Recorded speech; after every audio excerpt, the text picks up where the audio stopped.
આજે postmortem report આવ્યો છે, ફોરેન્સિક પોસ્ટમોર્ટમ રિપોર્ટ, તેને લઈને આપનું શું મંતવ્ય છે, આપ શું કહેશો? આજે ફોરેન્સિક પોસ્ટમોર્ટમનો રિપોર્ટ છે, બીજો રિપોર્ટ છે. એની પહેલાં એક પોસ્ટમોર્ટમ થઈ ચૂક્યું છે, જેનો આ પોસ્ટમોર્ટમ રિપોર્ટમાં અતિ સ્પષ્ટ ઉલ્લેખ છે કે આ સેકન્ડ પોસ્ટમોર્ટમ રિપોર્ટ છે. આ પોસ્ટમોર્ટમ રિપોર્ટમાં 42 ઈજાઓ બતાવવામાં આવી છે. વાહન અકસ્માતના કારણે 42 ઈજાઓ શરીરના આગળના ભાગે છે, પાછળના ભાગે છે અને ગુદા જેવા પ્રાઇવેટ ભાગે છે. સામાન્ય રીતે ઇમ્પેક્ટ જ્યારે થાય, ઠોકર લાગે, ત્યારે સેકન્ડ્સ માટે જે કોઈ વ્યક્તિ છે એ વાહન સાથે અથડાય, પછી કાં દૂર ફેંકાઈ જાય કાં વાહનની નીચે આવી જાય. દૂર ફેંકાઈ જાય તો કોઈ બોથડ પદાર્થ જેવું કે રેલિંગ છે લોખંડની કે દિવાલ સાથે ભટકાણો હોય તો બે જગ્યાએ આગળ અને પાછળ તો ઈજા થઈ શકે. બીજું, વાહન અકસ્માતમાં મારી 30 વર્ષની જિંદગીમાં ખૂબ વાહન અકસ્માતના કેસોની સારવાર કરી છે. આવી 42 ઈજાઓ જોવા મળે એવું હું પહેલી વાર જોઈ રહ્યો છું. કુલ 42 ઈજાઓ મૃતકના શરીર ઉપર છે. પોસ્ટમોર્ટમ રિપોર્ટના 19મા કારણ કોઝ ઓફ ડેથમાં એવું બતાવવામાં આવ્યું છે કે આ ઈજાઓ મૃત્યુ પહેલાંની હતી, ફ્રેશ હતી એટલે કે તાજી હતી અને કઠણ અને બોથડ પદાર્થથી થયેલી ઈજાઓ હતી.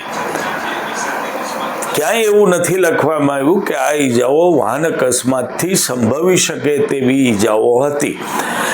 કઠણ અને બોથડ પદાર્થ હુમલામાં પણ વપરાતા હોય છે.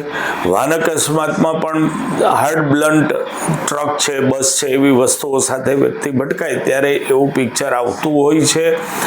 પણ કઠણ બોથડ પદાર્થમાં લાકડી આવે, પાઇપ આવે, ઊંધી કુવાડી આવે, ધારીઓ આવે, ઘણી બધી વસ્તુઓ આવતી હોય છે. પણ સામાન્ય રીતે એક લાઈન લખાતી હોય છે કે આ ઈજાઓ વાહન અકસ્માતથી ઉપજવી શકે એવી ઈજાઓ હતી. એ વાક્ય આ પોસ્ટમોર્ટમ રિપોર્ટના કોઝ ઓફ ડેથમાં આપવામાં આવ્યું નથી. બંને રિપોર્ટ સાથે વાંચવા જોઈએ. પહેલા ડૉક્ટર પણ ક્વોલિફાઈડ પ્રમાણિત ડૉક્ટરો છે જેમણે પહેલું પોસ્ટમોર્ટમ કર્યું છે. આ બીજું પોસ્ટમોર્ટમ છે.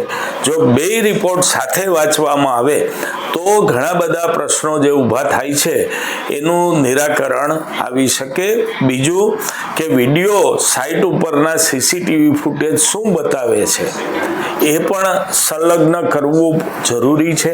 કારણ કે મેં જેમ કીધું એમ કે બે બાજુ ઈજા થઈ છે એટલે સ્પષ્ટ નથી થતું ચાલીને જતા હતા અને પાછળથી ઠોકર લાગી કે ચાલીને જતા હતા અને સામેથી આવીને બસે ઠોકર મારી. આ બધી વાતો છે એ તપાસમાં પોલીસે ક્લિયર કરવી ખૂબ જરૂરી છે. નહીંતર આવતા દિવસોમાં આની ઉપર ઘણી બધી કોન્ટ્રોવર્સી જ્યારે કેસ ચાલશે ત્યારે થઈ શકશે. વૈષ્ણવજન તો તેને કહીએ જે પીડ પરાઈ.